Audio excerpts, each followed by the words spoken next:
This is a video about love and awakening.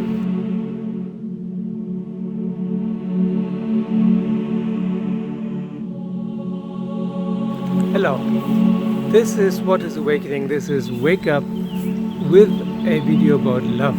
There were lots of questions about love and love relationships and sex and so on. But let's talk about love. What is love? Love is actually a part of all this. Love is infusing, permeating everything. It's everywhere and it's all the time and it's unconditional. It's, let's assume for now that there is a God, something divine.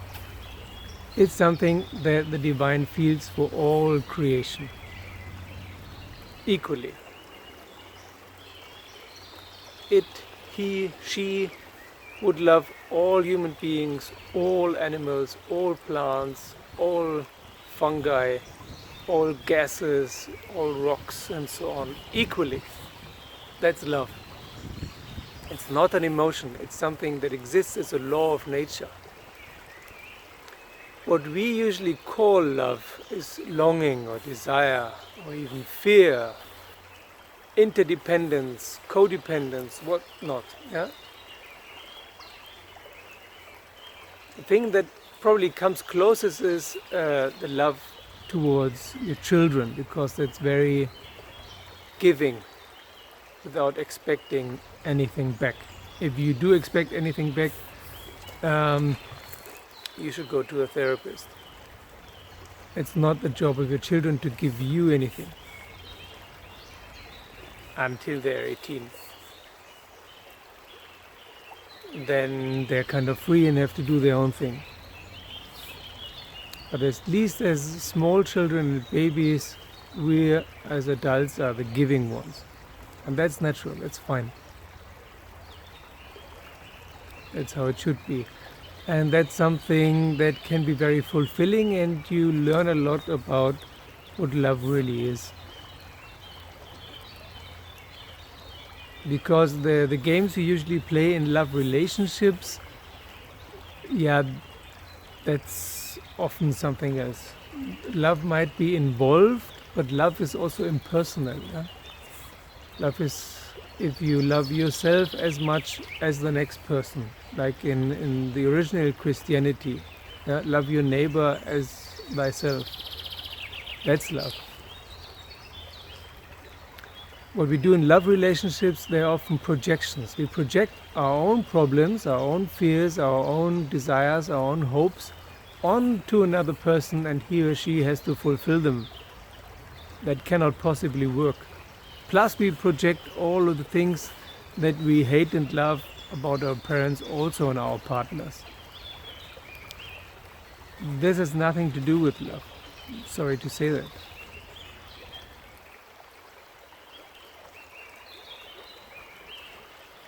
Once awakening happens, some things get easier because many projections and identifications and fears fall away. But on the other hand, you cannot take anything and anyone seriously anymore, including yourself and the problems of your partner, because you know they're all made up. There are no real problems. So that's, of course, that can be in a way not very conducive, because in a partnership this is of course also about exchange and listening to another.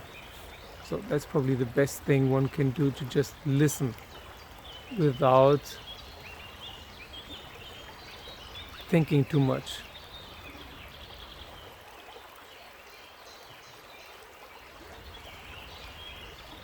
To give time and space as a present.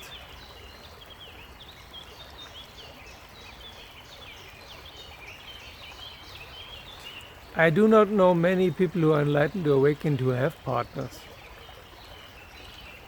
It seems to be more difficult in some ways. I do know some. There are some examples, like Tony Parsons, for example. But yeah, I had a Chinese teacher once who also, he had a family, he had 2 wives actually, that was allowed in that country. But otherwise, most I remember are single. Because when you sit around doing nothing all day long and lose your attachments, that means you're not identified anymore with things that you think are good or bad. That can be pretty boring for a partner. There's not so much enthusiasm and ambition left.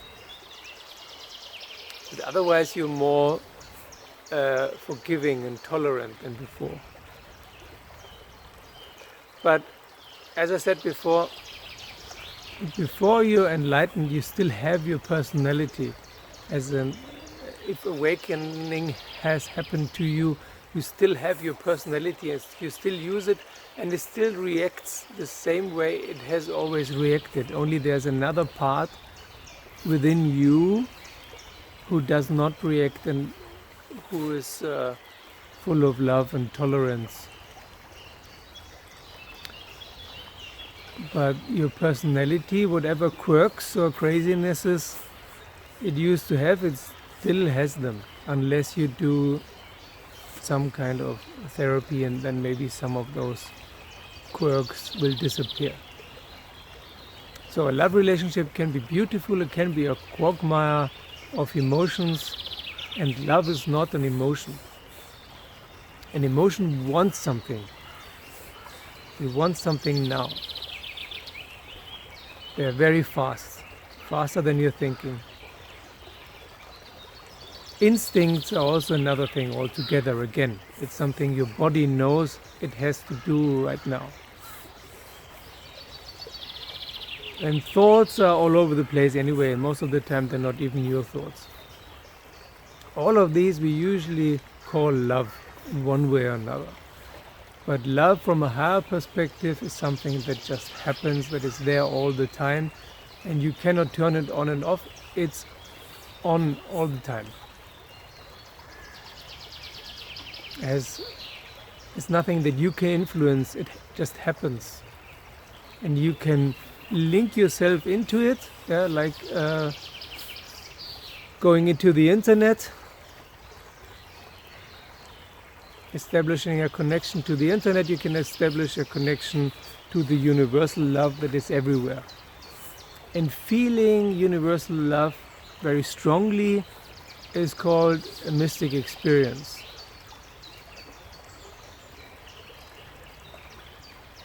But if it's not on full volume, you can feel it all the time, and it's nice. But it's not the only thing that is there, yeah?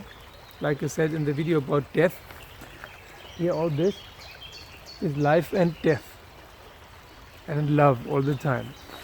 Only hatred and fear is not something that is so common in nature.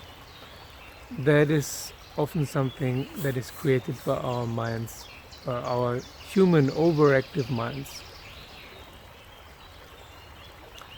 So that's what I have to say so far about love.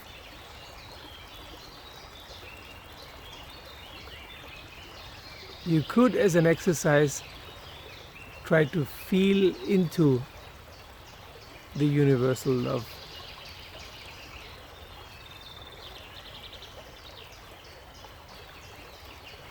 And the easiest way to do this is to be in nature. It's very difficult if you hurry around in a city in hectic and confusion.